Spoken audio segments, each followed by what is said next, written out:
Today I'm going to show you how to type data into Excel and then do a little bit of mathematical manipulation of that data and then graph the data as well and add a trend line to that graph. Unfortunately, I'm using Microsoft Office on the made for Macintosh operating system, so it's a little bit different than other versions of Microsoft Office. Having said that, they seem to tweak this in most of the versions they've done. Almost every version has a slightly different way about going about inserting a graph. And so I'll try to add a clip at the end that shows you some of the differences, but the basic process is the same. So for starters, we're just going to type with the data. And this will take me here a little bit, so I'm going to cut this part out and I'll see you on the other side. So now that I have all my data typed in, one of the things I want to do is try to grab some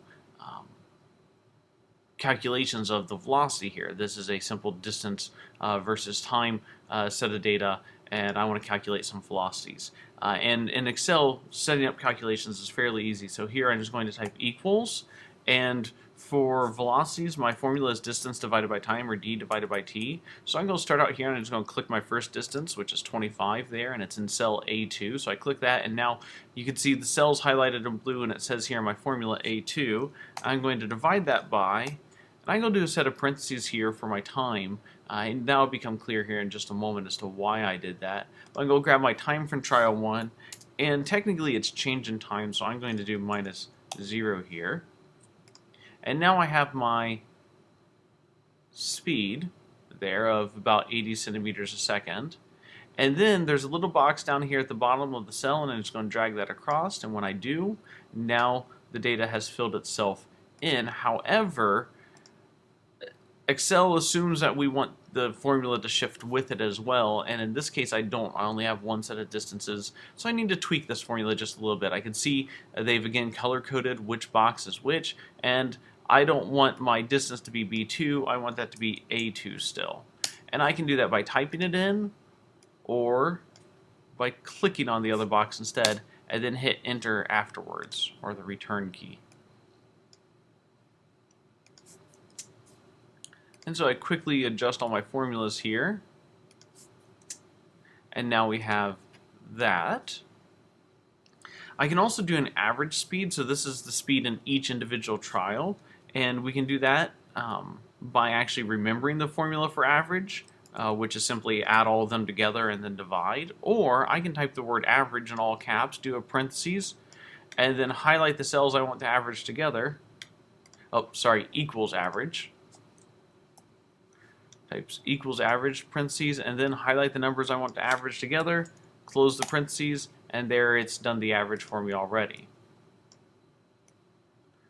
We can also grab this button again and drag it down, and we can get the speeds the whole time.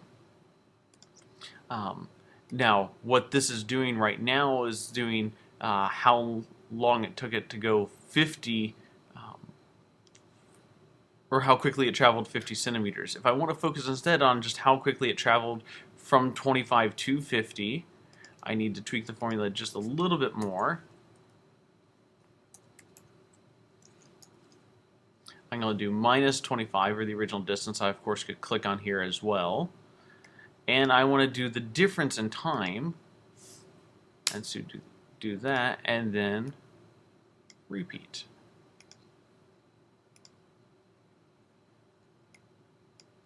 And again, minor tweaks to the formula from there on out. Basically, I need to reset this first cell to A3 in all of them.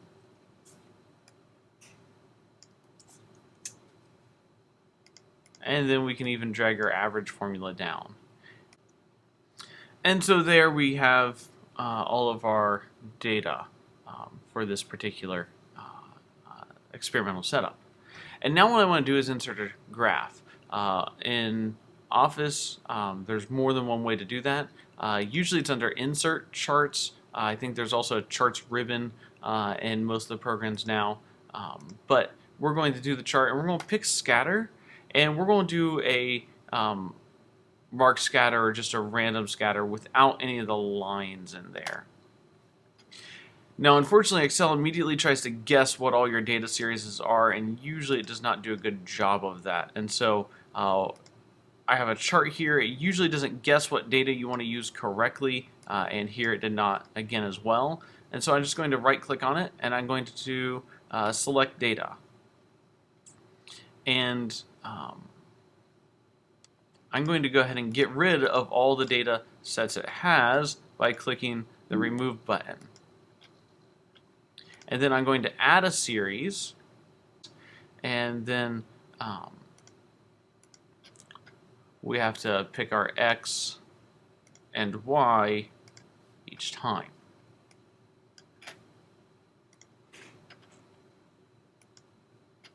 Nope. And select data and add another one. And so series 2 will be trial 2, and we're going to pick our X and our Y. Add a third one, and so on and so forth. By the way, you may notice there's kind of a code here. Really, it's just telling it what sheet number down here it's looking at, followed by what column, what row and column to what row and column. If you go to manually type it in, the punctuation in there matters. Also, you have to be sure that if you want to adjust any of this, that you highlight the whole thing and retype that equals sign in there, or it will confuse the program because it doesn't read it as a formula then. And so then now we have all of our trials here graphed together on one chart. To make this a little bit easier to see, I'm going to right click on it. I'm going to tell it to move the chart to a new sheet. And now we kind of have a full screen version of it, and it's quicker and easier than trying to stretch it out and lay it over top your data.